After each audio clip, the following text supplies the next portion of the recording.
Hi, everybody. It's Donna Reed from Up With People 1976 Cast A. And, normally I've been doing these in the morning and I've had a cup of coffee, but today I'm talking to somebody in Asia. So it's night here, it's day there, and you're just going to see me probably take a sip of wine because the coffee's gone. So total exposure on everything here. And my guest this morning is one of the youngest alumni that I've had the chance to interview. His name is Likun Tang. Did I say that right? Yep. Okay, yay. And his name was given to me by a friend of mine from 1984, whose son Colin Detloff worked with Likun, and they said that they thought you would be great to interview. So welcome to, we're calling it the Cactus Lounge. Even every time I do this, I look around and I'm like, I don't have any cactus in my house.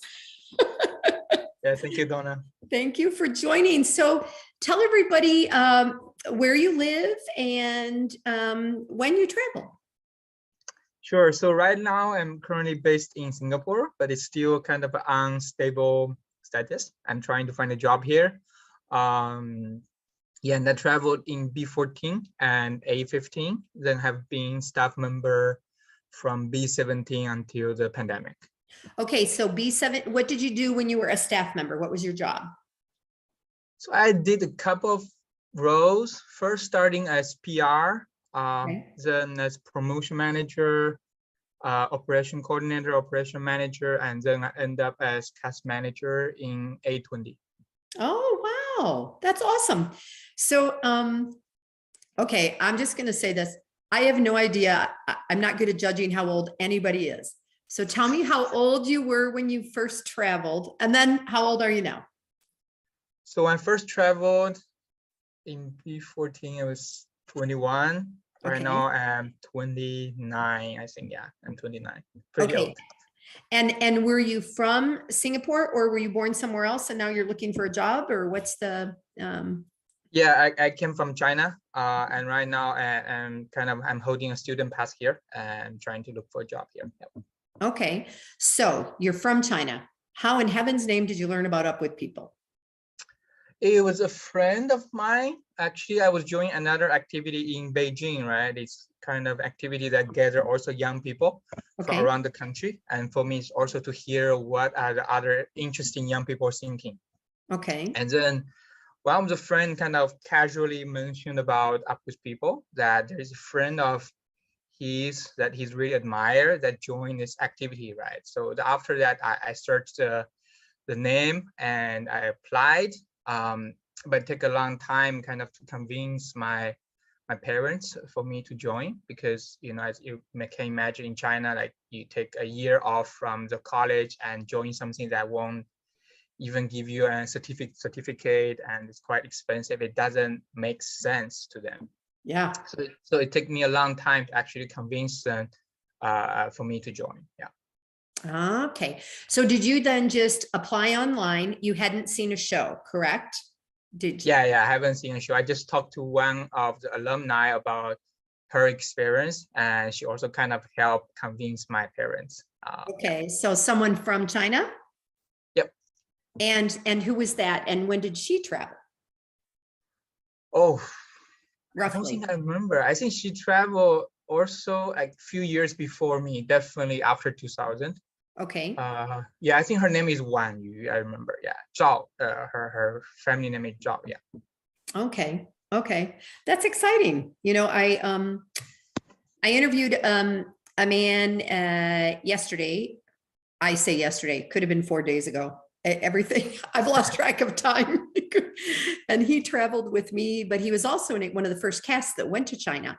And they kind of took people from several, and you probably have learned about this over time, maybe if you've learned some of the history of that group that came together, and they have pictures on the Great Wall and stuff like that. And yeah, I have seen that many times. Yeah, several of my friends who did that, which was very, very cool and fun to relive. And honestly, Mr. Belk used to talk about how we're going to go to China one day, and we all were like, yeah, whatever, no, nobody believed it, and yet it happened, right?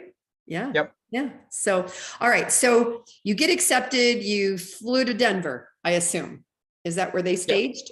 Yep. Okay. Yep. Okay. And when you got to Denver, did you speak English or what was your situation at that It point? was kind of a hard time because I have never I traveled to other countries, but it's mainly in Southeast Asia, right? So I've never Okay. been to North America or Europe. So I remember when I first I think it's Yoris, who is the cast manager Yeah. who kind of Yeah. welcomed me because I arrived like one day later. And then when I get into the host family, I feel just they speak so fast. I just don't catch whatever they say. And it's still kind of a hard situation. You get so nervous, right? Because you don't want to make mistakes. You don't want to look stupid. And Yeah. yeah. But I think it take like 2 or 3 weeks for me to adjust, to kind of use to the environment. And for me, I try to write whatever new words I heard during the day, right? And then you kind of try to remember those. And then after a while, it's kind of get used to the terms that is used in Up With People. Yeah. Yeah. Which may or may not be terms that everybody uses everywhere else all the time because you're talking about different things when you're in Up With People. Yeah, exactly. Yeah. So, had you done music? Had you performed? Were you interested in the service side of Up With People? What made you want to do this? Yeah, I've never seen or danced before, so I was a stage potato throughout all my experience Up With People as a participant or as a staff. For me, I think the original motivation to join Up With People was to see the Western culture. For me, I was a backpacker before, but because of visa issues, I didn't get to travel to the Western world. But when you grow up, you heard so many things about the Western world. You want to see it by yourself, right? So I think that's a great chance for me to see it by myself. Yeah. That's great. That's great. All right. So Denver, I'm assuming you were housed with one or two other people in your first host family, that they didn't put you in a home alone, or were you in a house housed by yourself? I was with other 3 castmates, but then Okay. I think after a week they have to switch. So I stayed with another host family in Longmont in Okay. Denver. That time I think it were 7 or 8 of us because I think we were quite Wow. short on host families. And then I start coming back to that host family, after my student year as well as a staff member. So I think I've stayed there in total, like, I don't know, 6 or So 7 times. you know Denver pretty well then, probably, of all the places and things like that. So that's great. That's great. So you say you were a stage potato. That's funny. We used a different term when I traveled. We wore polyester, which you're probably not even old enough to know what polyester fabric is. But yeah, stretchy, hot, and my girlfriend and I used to say we were the orange polyester backdrop because we would be on mics. And I see we all had different terms for, what we did on stage. So you'd been in college, you said already. What were you majoring in school? I was major in engineer, and I have finished my 3rd year. So I took a year off and traveled Up With People for a year. Then I came back to finish my study. Yeah. And what kind of engineering? It's in automation, but I'm not really sure what it is because I'm not interested. So since the 2nd semester, I have stopped going to the class. So I'm not sure what it's about. Oh my gosh. So you got a dream. Okay. So then that brings me to then what kind of a job are you looking for? Right now or after that? Well, like right now, if that wasn't something you loved, then what are you looking for now? So I think also another motivation for me to join Up With People is also to find out what I like, right? What I'm passionate about, right? But I think after all these years travel, I think I still don't have an answer, which is okay, I feel. Yeah. So right now I'm more looking at management consulting. I did an internship with a consulting firm. Yeah, I think still why I choose it because still I don't know what I want to do, and kind of consulting give you a chance to explore different industry, right? Working on different projects. Yeah. Yeah. So, okay, mom and dad, you take off, you travel. They wanted you to finish school. You finish school. And now you're not doing really what you went to school for. How are mom, dad feeling about all this right now? Your parents? I think they were happy in general. Like at beginning, they were hesitate about me taking a year off, right? Right. And then also they were hesitate about me joining up with people again, right? So originally was only planned for a year, but somehow it's become 3 years or more. Yeah.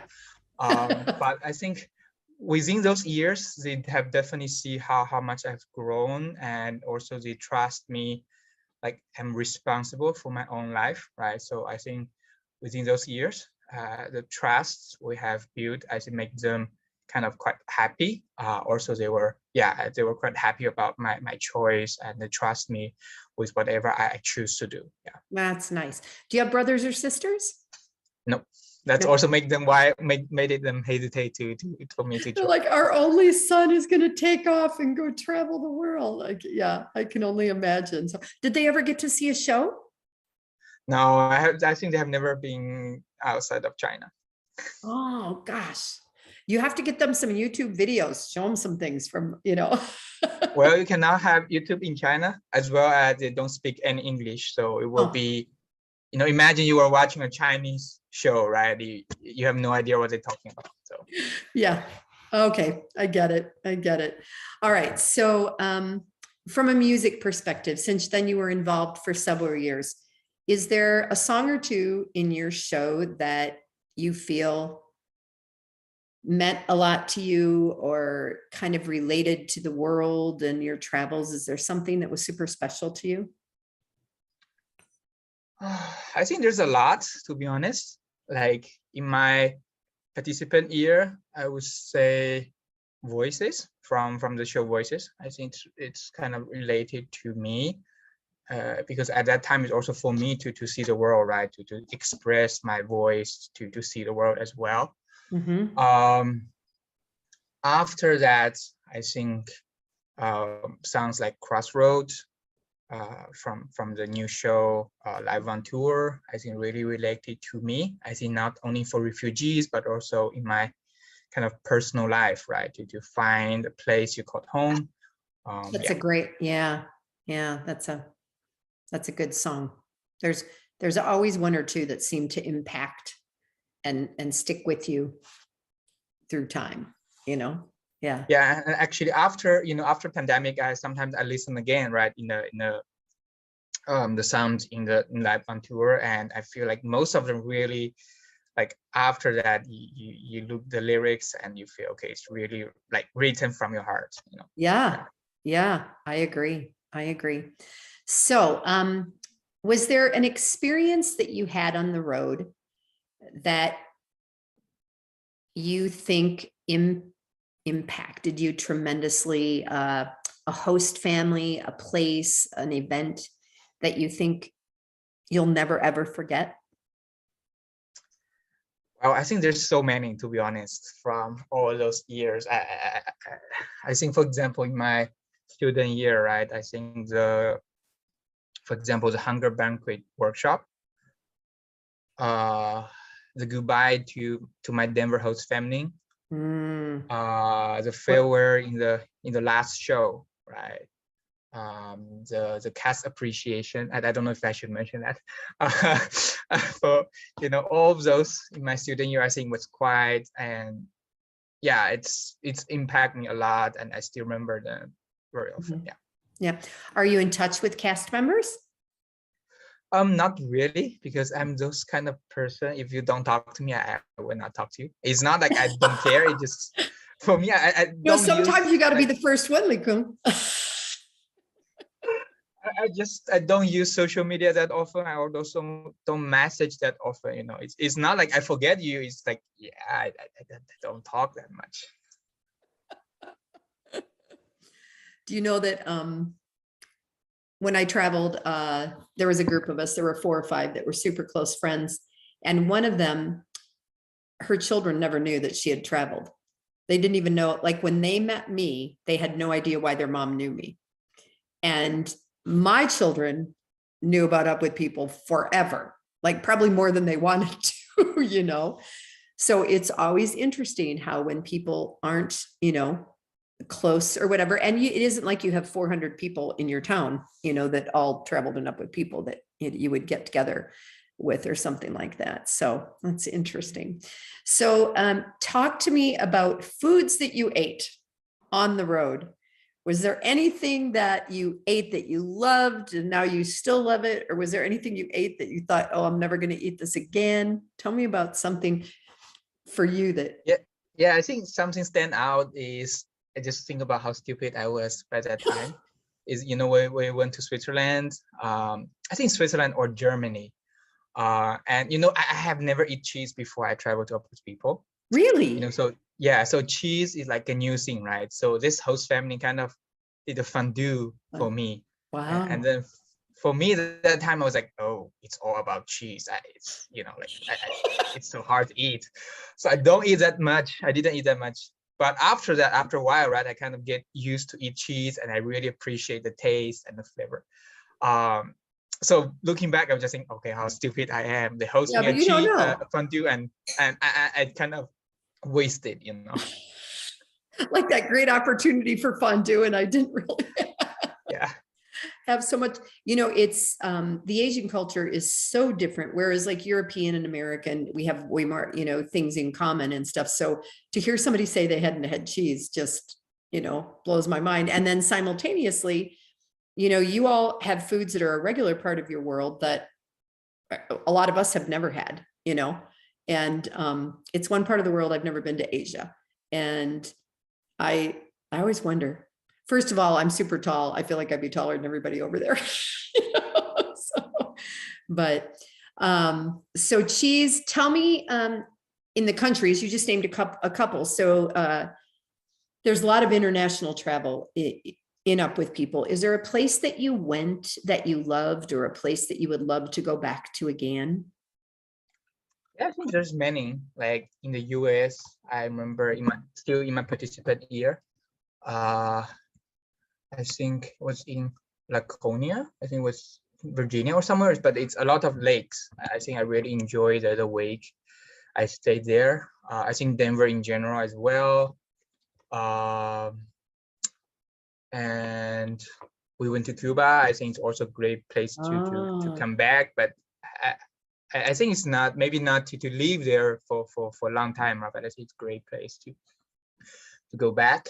And in Europe, I think in general, I love all the places we went in Europe. Yeah. In Europe. So if you were to talk to a student, we don't know if Up With People, how it's going to come back, what it's going to look like. I anticipate that it will. There was just an email that came out from Vernon Grigg, the president, and he had been in town, and he talked to us about what we anticipate the future to be, and how maybe it's going to involve all different arts and things like that. So if you had the opportunity to talk to a young person in Singapore, or a young person back at home in China or wherever, what would you say to them about Up With People? If they wanted to do a gap year, if they were trying to convince their parents, what would you say? Well, I think since I kind of, after we suspend the tour in March 2020, right, I don't have that much information afterwards. Like I know they have a project 3.0 and other projects going on, so I don't have that much information, so I can only speak about my experience based on the model before. So I think one sentence would be kind of bring, how do we say it on the road? It's like bring places to faces, right? I think that's right. Where the places become people, or because someone that's there. Yeah, so I think definitely as young people, I think travel around the world and stay with host families, doing volunteer work, meet so many people. I think definitely give you a lot of different layers to help you understand the world, right? Like there's maybe big news going on TV, on media, right? And then before that, you have no idea or you only have one perspective to kind of make your judgment. Right. But after traveling, the people, and also after working in few different places, how the things going on, right? How the procedure looks like. I think that definitely give you different layers of understanding why this happened. And I think also help make you know that, you know, how do you say that? Like be more open to different news. Yeah. Do you feel like now that having grown up in China, that there was news that was just kept from you after having traveled the world? Do you feel like that you were kind of surprised about things that you learned? Or because I don't know, you know, we only know what we hear about what's happening in other countries, right? And about how this is controlled or that's controlled or, you know, whatever. Were there things that you learned about other cultures that just totally surprised you? I think in general, not that much. But I think to answer your question, I think in general, the situation is very complicated. For me, not a surprise because I have been actively looking for other news, like different sources of news, right? So I think that keep me kind of have a better understanding in general about what's going on in the world, even before I travel. But I think for people in China, it's complicated. Like I said, I think majority of them, I think there's different clusters. Like one cluster, they have no idea, okay, the news is controlled, right? There's also other clusters, maybe they have ideas, but they are not actively looking for other resources, right? And yeah, so I think there's different groups and each groups have a totally different understanding of the world and also of the Chinese situation as well, yeah. Right. When I think back, you know, it's been so long since I traveled, I have to flash back to, you know, being 18 years old. And I remember when I joined thinking that everybody was going to be kind of like me, like everybody was going to come from this family that had a mother and a father that they got along with and siblings that they liked, all of that. And then you get there and you're like, huh, this is very different because everybody's different. And that's part of the growth that happens and the learning that happens, you know. Yeah, exactly. That remind me about the, oh gosh, I don't remember the name. You know, on staging, we kind of have the opportunity for all of us to be in a room and then we ask them several questions about themselves and then they can cross the line or not. And then I think, yeah, diversity media, I remember now. Yeah. So I think that truly showed the kind of the diverse of each of the cast member, despite your nationality, you know, it's or culture. It just truly showed even people from the same state in the US, but through those questions, through those lens, you can still see a lot of diversity backgrounds there. Yeah. Fascinating. So I'm gonna wrap this up. I'm gonna make a suggestion to you who's not in touch with a lot of people. If you do you work or do anything on the Up With People alumni page on Facebook? Do you ever go there or see it? Yeah, I see news once a while. I think it's more like when the friends or people I know they have liked or comments on one of the posts, I would see it, right? So, but I do see a lot there. Well, I just, my generation and those that are older than me, there's many contacts through even LinkedIn. As you job search, you might want to think about putting your skill set out to the alumni world about what you do and what you're looking for, because there's a whole lot of us who may or may not be in a position to help you. You never know. Yeah. I think I did. I think I know a few kind of alumni in Singapore. I haven't reached out to all of them yet. Yeah. Okay. Well, certainly I've heard great things about Singapore and how like it's a mecca of business. I studied in France a number of years ago with a young lady from Singapore, and I think she has a restaurant there. I should find out. Okay. Actually, I also went to a French business school in Singapore as well. Ah, donc vous parlez français? No. Oh, okay. I mean, we have learned French for like 50 hours in total, but I don't speak any French. Oh, okay. That's my second language. I speak French. Yeah. So anyway, all right. Well, thank you for taking the time. I don't know if you're in the middle of, your lunch hour or whatever you're doing, but I appreciate you spending time. It's been great to interview you and learn a little bit about you. I like learning about all generations all over the place and what they're doing. And I will stop the recording. I will upload this. I'll make sure you get a copy of it. I'll send it to you, and then it'll be out in the Cactus Lounge with the rest of them. Okay? Okay, perfect. Thank you, Donna. All right. Thank you. Great to meet you. Okay. Bye, Likun.